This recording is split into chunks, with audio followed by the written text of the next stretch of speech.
Big budget movie দুটো পরপর করা হলো, এটাতে প্রেশার কেমন একজন পরিচালক হিসাবে? আমার কাছে আসলে বাজেট নিয়ে, বাজেট কত টাকা বাজেট, এটা মাথার উপর প্রেশার, এইটা আমি কিন্তু ফিল গত 22 দিন এই বাজেট নিয়ে সমস্ত নিউজ, ফটোকার্ড এগুলোই শুনছি খালি। না, ওইটা আমাকে কখনো প্রেশার হয় না।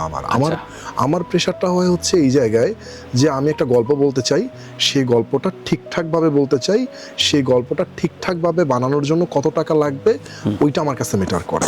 কত অনেক বড় বাজেট, অনেক টাকা লাগবে, এইটা আমার কাছে ম্যাটার করে না।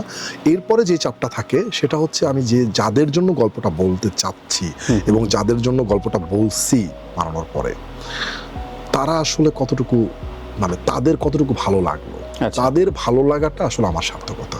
এর বাইরে সত্যি কথা বললাম, আমি খুব বেশি আমাকে দেখবেন না কখনো বাজেট নিয়ে কথা বলতে। আমাকে জিজ্ঞাসা করলে আমি বলি যে ভালো জানি না। এইটা আপনি, আমার তো 2টা সিনেমা 3টা সিনেমা হইলো, আপনার এখন অলরেডি মোটামুটি সবাই জানে যে হৃদয় কোনোদিন বাজেট আসলেই জানে না। হয়তো বা প্রথম সিনেমা ভাবতো যে ও মনে হয় এমনিতেই মনে হয় মানে বলতে চাচ্ছে না, কিন্তু মানে এখন তো 3টা কাজ হইলো, ইন্ডাস্ট্রির অনেকের সাথেই তো কাজ হচ্ছে, তো এখন মোটামুটি এটা সবাই জানে এবং বিশ্বাস করে। ও কোনোদিন বাজেটের কথা কোনো প্রডিউসার কাছে জানতেই চায় না।